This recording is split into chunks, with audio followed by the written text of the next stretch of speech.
When it comes to container ships, the Mediterranean Shipping Company is the world's largest. It operates 426 ships that sail between every major port in the world. It was founded in 1970 when Gianluigi Aponte bought a second-hand ship and started shipping stuff from the Mediterranean to Somalia. At one point, they decided that if they could take care of millions of tons of delicate cargo, they could take care of a few delicate passengers. And so they started a division that operated tour ships. Their ships cruised the Caribbean, the Mediterranean, Northern Europe, South America, Africa, and the Red Sea. The company is still independent and wholly owned by the family. It continues to expand, but not through mergers or acquisitions. They just put the kids to work.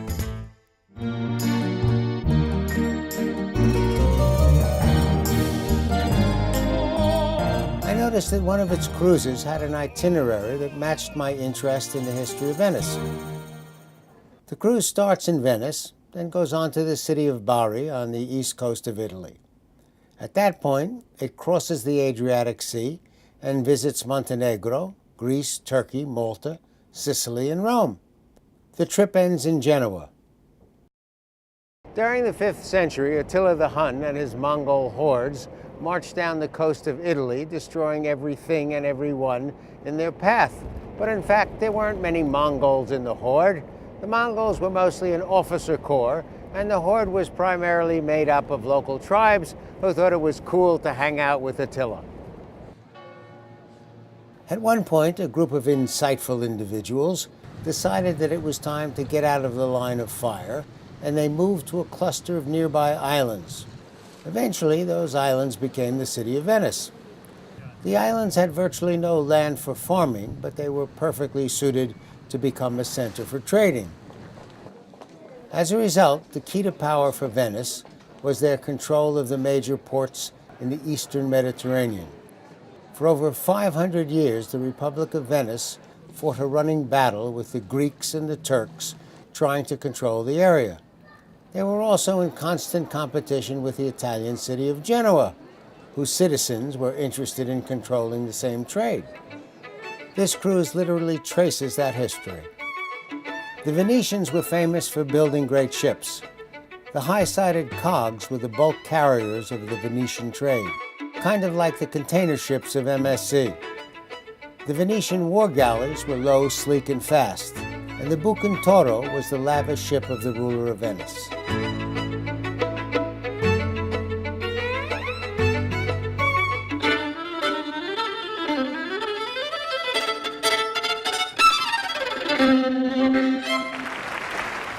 The MSC Cruise Division is definitely into the lavish. The ship we sailed on was the MSC Divina. You come on board at Deck 5. There's the reception area, a bar, and a cyber cafe with 14 computer stations. The Black Crab is the ship's main restaurant. It's split over 2 decks. The overall style is Art Deco. Deck 6 is named after Zeus, the most powerful of the Greek gods. The central element on Deck 6 is the Piazza del Doge. For hundreds of years, the Doge was the most powerful person in Venice. He was the senior elected official and the head magistrate of Venice, and he was selected because the aristocracy believed that he was the smartest person in Venice. I still can't get over that idea. Selecting the head of your country because you believe that he or she was the smartest person in the country? What an outrageous idea! Deck 6 also has the Silver Lounge Bar, the casino, and several boutiques. I wish you a happy cruise. Thank you. This is also the floor for the Pantheon Theater, which can seat over 1,600 guests. They put on 7 different shows. Tonight it was the Kingdom of the Pharaohs. Deck 7 is named after Apollo, the Greek god of light and sun. The entire deck is devoted to eating and drinking. There's a wine bar and a pizzeria, a Tex-Mex,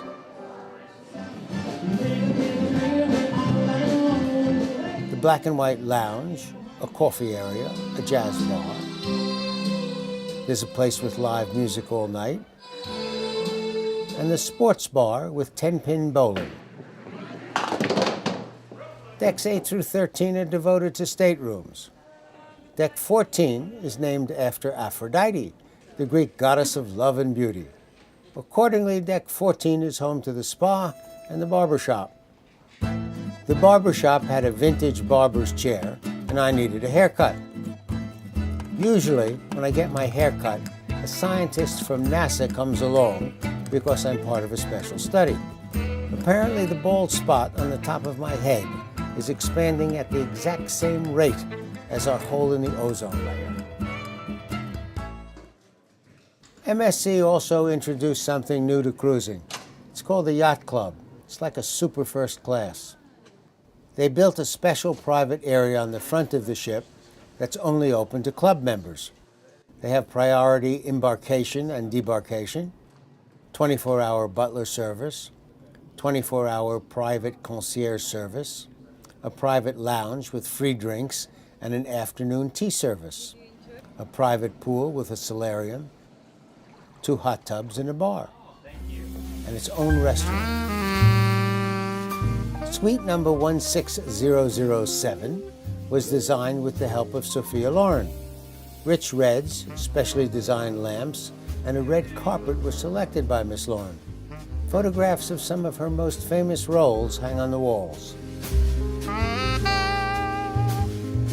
The dressing table is a replica of the one Miss Loren uses in her room. There's also a library where Sophia Loren picked the books. And that's the ship.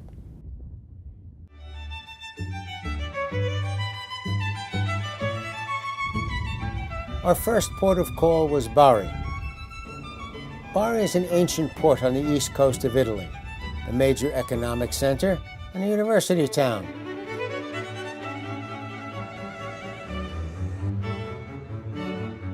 It was home to St. Nicholas, who, among other distinctions, is my youngest son's patron saint. So visiting Bari's Basilica of St. Nicholas was essential. The basilica is rather square and looks more like a castle with fortified towers than a church, which would make sense because for many years it was a castle. Originally, the saint's shrine was in Turkey. When Turkey was taken over by the Saracens, it seemed like a good time to move Nicholas's relics to a more appropriate location. Legend has it that when Nicholas was on his way to Rome, he passed through Bari and announced that this was the perfect town for his body to be buried. And so on May 9th, 1087, his bones were secretly removed and brought here to Bari, where a new church was built to house them.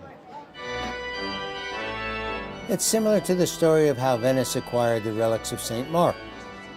The basilica houses a bishop's throne, which is called a cathedra.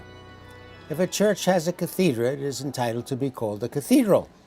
This one dates back to the 11th century and is considered to be one of the most important sculptural works of the Romanesque period.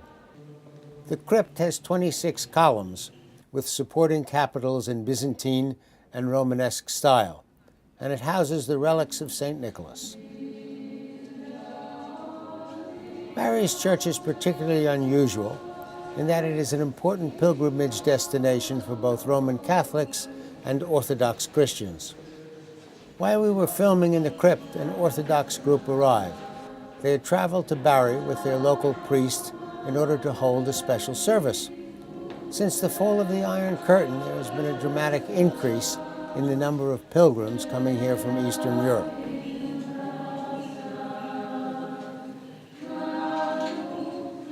The main feast day for St. Nicholas is December 6th, and on that day the clergy of the basilica lower a flask into the tomb to collect a substance that they believe is being radiated by the relics. The substance is called myrrh, which is a gummy resin that leaks from a wound in the bark of a tree. In ancient times, it was collected and used to make perfume and medicinally to stop pain. Containers of myrrh from the Church of St. Nicholas in Bari are sent all over the world, and believers have reported various miracles as a result of rubbing it on their body.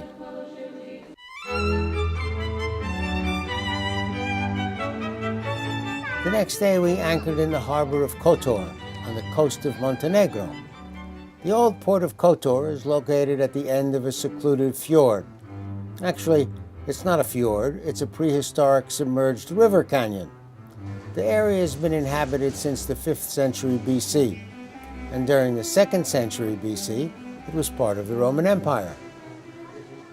When I walked into this square and saw the church, I saw two numbers, 2009 and 809, and I assumed that a 1 had dropped down from the 809, and they were really talking about 1809. But in fact, there was no 1. They were celebrating 1,200 years, 809 to 2009. In 1420, the city was taken over by the Republic of Venice. Its walls were fortified, and it remained part of the Venetian Republic until 1797, which is why the buildings in the old city look so much like the buildings in Venice. Kotor is surrounded by protective ramparts that descend from the top of Mount St. Ivan. The walls skirt the two short streams with their movable bridges and embankments. This continuous system of fortification runs for about 3 miles along the sloping range of the hills. Strategically, it's the most important part of the town. For decades, Hungary had ruled the Adriatic coast. But then in the 1300s, the Ottoman Empire began to challenge the small cities along the shore. Cities that had fought against Venetian control for hundreds of years suddenly began to seek their protection, and Kotor was one of those cities. Control of the Dalmatian shoreline was essential to Venetian sea power, but the Republic was highly selective as to which cities would receive its protection. The deal had to make economic sense. Venice was always ready to protect a city. It just had to be a place where they could make a buck. The St. Nicholas Church on Kotor's main square was built in 1616. When the Republic of Venice took control of Kotor, they decided to build a new, more ambitious church, but it was never completed. Today, the original church and the unfinished building, put up by the Venetians, are next to each other. During the 17th and 18th century, Kotor lost its economic lead to the maritime settlements that surrounded it, especially the town of Păraști. Păraști is just down the coast from Kotor, and for hundreds of years it was thought of as the maritime capital of southern Europe. Over the centuries, thousands of sailors settled here. A widely respected nautical school was established. It became so famous that the czars of Russia would send their most talented naval officers here for training. Let's face it, if you have a choice between spending the winter on a ship in Russia or in the Mediterranean, it's a no-brainer. Păraști's greatest boom occurred during the 18th century, when its mariners employed 4 active shipyards with a fleet of approximately 100 ships deployed throughout the world. The town boasts 240 days of sunshine every year. This wasn't one of them. Unlike most towns in this part of the world, Păraști is not surrounded by walls. Instead, 9 towers protected the town's citizens. The most significant is the Holy Cross Tower. It was built by the Venetians in the 1400s. Because of its unique position at the entrance to the bay, few foreign ships could enter the inner fjord without Păraști's ancient defenses mounting a response. The town is also famous for 2 unusual islands. The island of St. George is intense, dark, inward-looking, and considered to be male. The nearby island, known as Our Lady of the Rock, is slender, gay, light-filled, and man-made. It's considered to have a female nature. Our original plan was to hire a boat and take you out to the island so you could see the church and the island and how it was formed. However, the wind was blowing to a point where none of these noble sailors, with their hundreds of years of tradition of sailing in rough weather, would go out. I swim in stuff that's worse than this.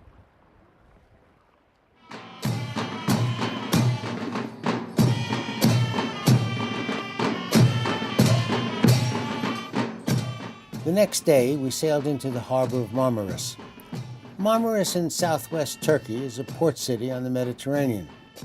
It's on a part of the coast that is often called the Turkish Riviera. It is the country's most sophisticated resort.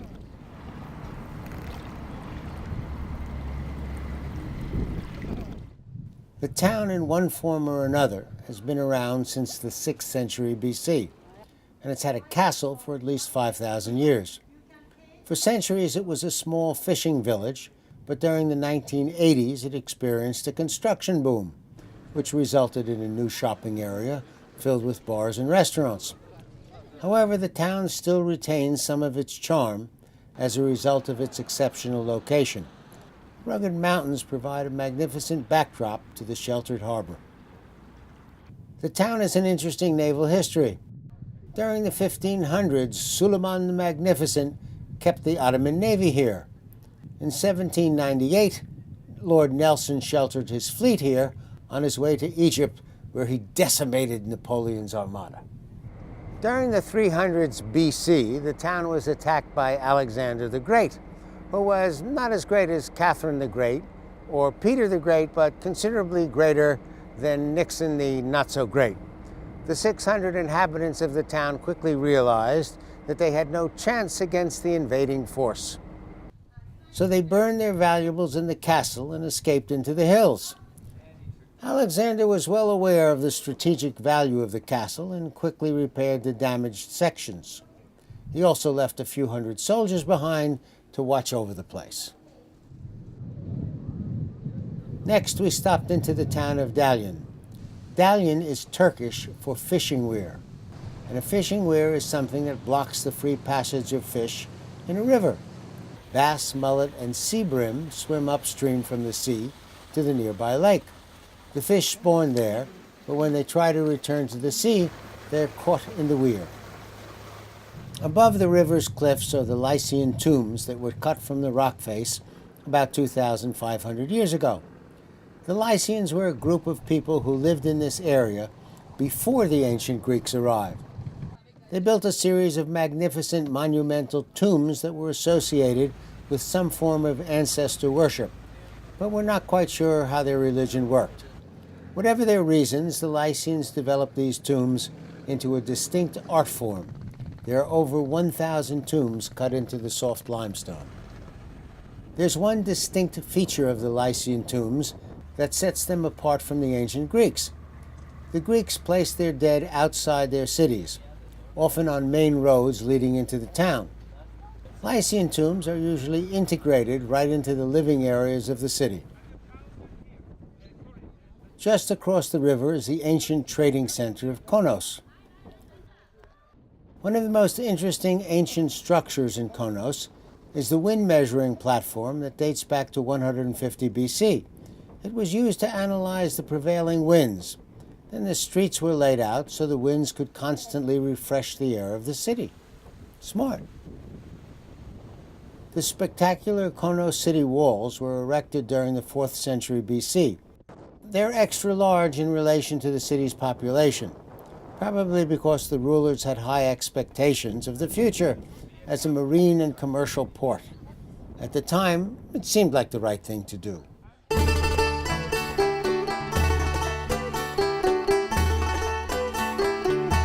Next was the Republic of Malta. The Republic of Malta is made up of a group of islands in the middle of the Mediterranean Sea. They are about 50 miles south of the Italian island of Sicily. For hundreds of thousands of years, Sicily was connected to North Africa by a land bridge. When the last ice age ended about 10,000 years ago, water levels in the Mediterranean Sea rose. The high points on the land bridge became the islands of Malta. During the 1500s, Emperor Charles V gave the island of Malta to a military and religious order. These days they are known as the Knights of Malta. The Knights were victorious in a battle with the Ottomans, after which they decided to increase Malta's fortifications. They also built the new city of Valletta, which was named after their leader, Jean de Valletta. Over the centuries, the Knights of Malta became increasingly unpopular. At one point, the local population encouraged Napoleon to stop in and free them from the Knights. In 1789, Napoleon was on his way to Egypt to begin his attack on North Africa. But in the spirit of unfriendshipness, he decided to stop into Malta for a week and get rid of the Knights. And this was the building he stayed in during that week. And quite a week it was, too. During that single week, he abolished slavery, he set up a system of public education, he started a university, he started building 15 primary schools, and he granted the people of Malta all of the rights and freedoms traditionally associated with the French Revolution. And in keeping with his personal schedule and the size of his ego, on the 7th day he rested. On the 8th day he headed off to Egypt. But the French troops he left behind became as unpopular as the old Knights. They were always stealing things from the Maltese churches to help pay for Napoleon's expenses in Egypt. And so the Maltese invited the British to free them from the French. And the British sent their naval forces and surrounded and blockaded the island. And the French surrendered. And Malta became part of the British Empire. But they had a very special deal. They said, okay, you British people, you can protect us, but Malta belongs to the people of Malta, and you cannot mess about with us. Valletta has something they call the Co-Cathedral of St. John.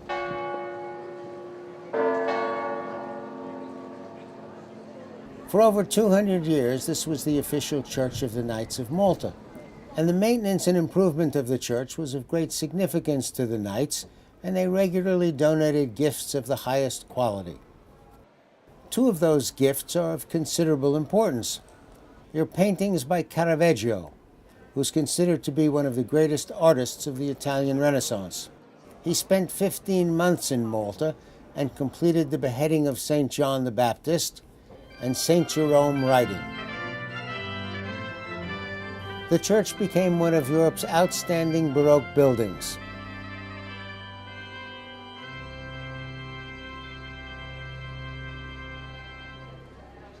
Trying to find a good place to eat in a town you don't know is always a challenge. We lucked out with a recommendation from the local tourist board. It's called Nenu, the artisanal baker. It was built by a local baker with part funding from the European Union. The EU has an organization called the European Regional Development Fund, and its job is to help organize and put up some of the money to start businesses that protect historical elements in the community and improve the quality of life for the local residents. We each ordered a different traditional Maltese dish. Tira is something like a pizza.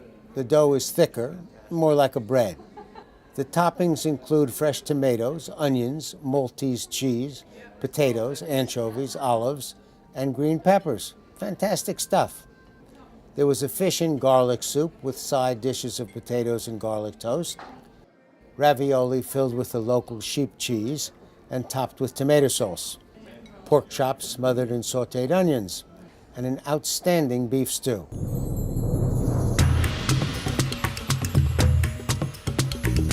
And to make life easier, the MSC Divina sails throughout the Caribbean. For Travels and Traditions, I'm Burt Wolf. You can watch this program and link to hundreds of other Burt Wolf programs free at burtwolf.com. There's information on how to tour the same places, plus Burt's slightly irreverent take on history and culture. It's all at burtwolf.com. Europe, South America, Africa, and the Red Sea. The company is still independent and wholly owned by the family. It continues to expand, but not through mergers or acquisitions. They just put the kids to work.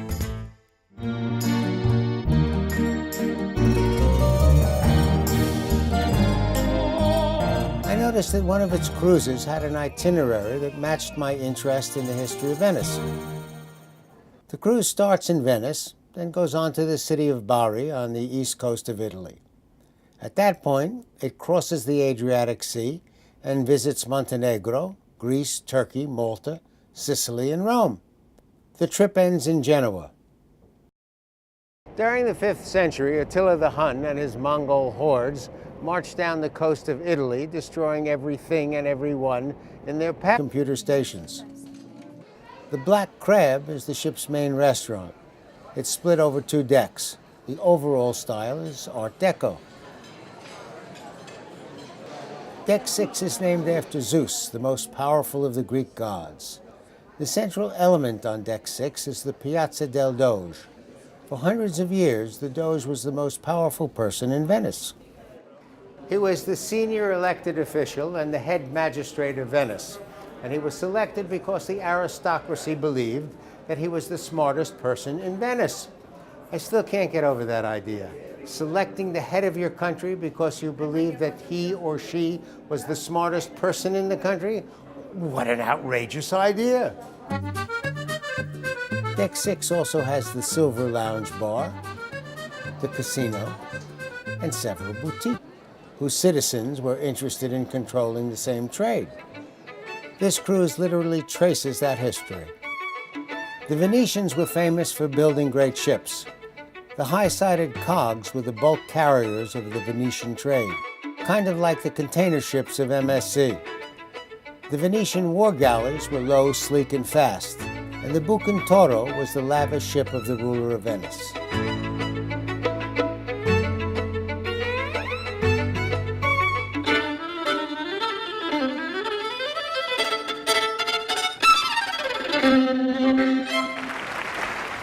The MSC Cruise Division is definitely into the lavish. The ship we sailed on was the MSC Divina. You come on board at Deck 5. There's the reception area, a bar, and a cyber cafe with 14...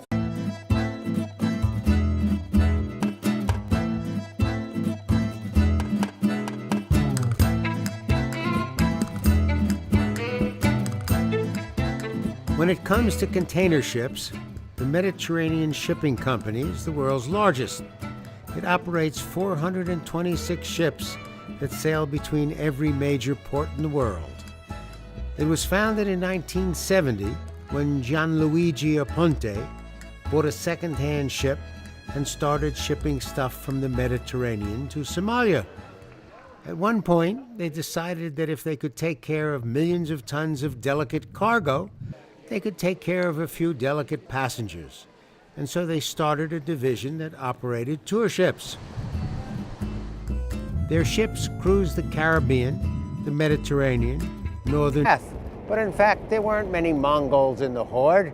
The Mongols were mostly an officer corps, and the Horde was primarily made up of local tribes who thought it was cool to hang out with Attila.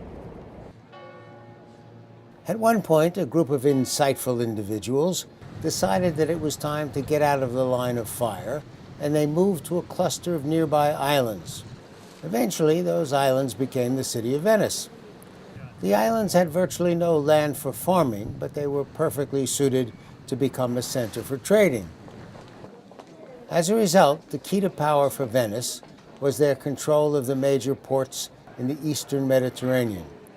For over 500 years, the Republic of Venice fought a running battle with the Greeks and the Turks trying to control the area. They were also in constant competition with the Italian city of Genoa.